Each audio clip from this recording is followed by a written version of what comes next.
All right, hi all. I'm Alan's son, and I'm here with my friend Manuel. And maybe Manuel, can you just introduce yourself? Yeah, so I am a second year mechanical engineering major here at UCSD. I like biking, and I recently become a follower of Jesus. That's awesome, and that's also why I wanted to talk to you, Manuel, about Generation Z and about your faith decision, because you recently made a faith decision that was over the pandemic, and it was online. Yeah. And so, in all that dynamic, that was just really interesting. What maybe were factors that helped you make a decision for faith? Okay.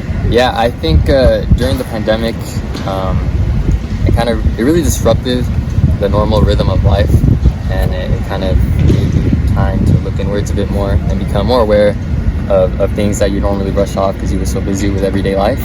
And so I think with that decision, I don't know, I started to become more aware of things inside me that I had often neglected, and that ultimately led to me asking lots of questions, brought me to Jesus.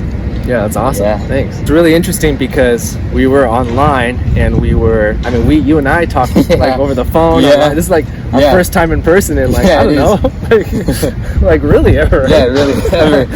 That's so interesting. And in all that time, there was something that's interesting about your generation. I keep saying interesting, but I just because it's in my head how unique your situation and circumstance was, where you made a faith decision, and your generation, even Gen Z going through the pandemic, it brought up stuff.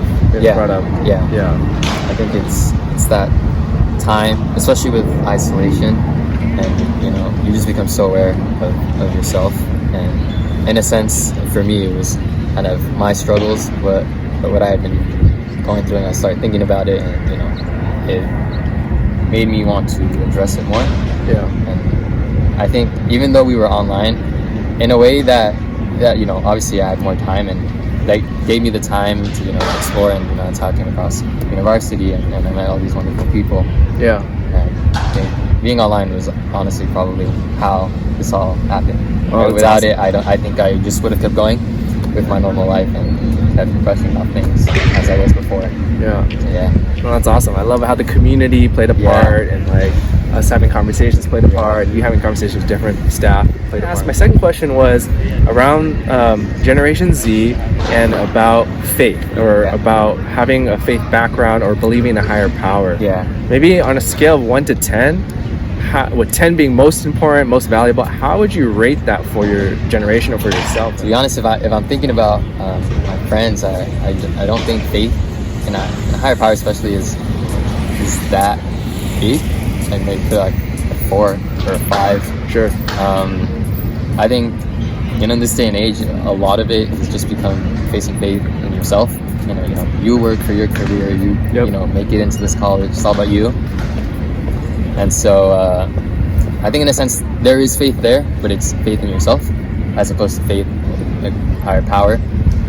But for those people that I do know that do place their faith in a higher power, I think that when they do that, it's really important, because there's this sense of hope and this newfound purpose. Yeah. When you place your generation, in terms of faith, it's hey, you believe what you believe, and I'll believe what I believe. Yeah. But I'm not going to cross that barrier. Respect what you got, but maybe that might not be for me.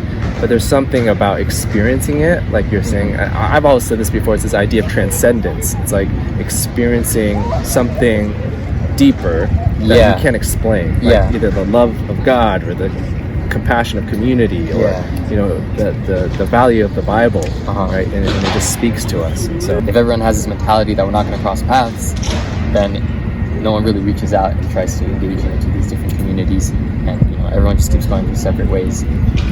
There are some people, like the people I met in university, they always invited me, come here, and there was never any pressure.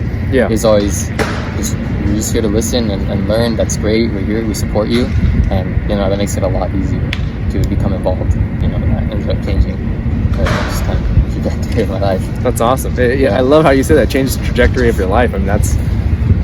Especially just like I said, it's so incredible just going through the pandemic, and then you having this faith decision moment. My last question was around what 3 words would best describe your generation and faith?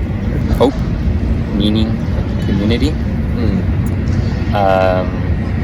And I think if I can add another word, this all revolves around this sense of identity, because I think when you begin to place your faith in a higher power, you discover this newfound purpose as a follower of Jesus. You know, your identity becomes defined by Him, and then that's where you start to find your meaning in life.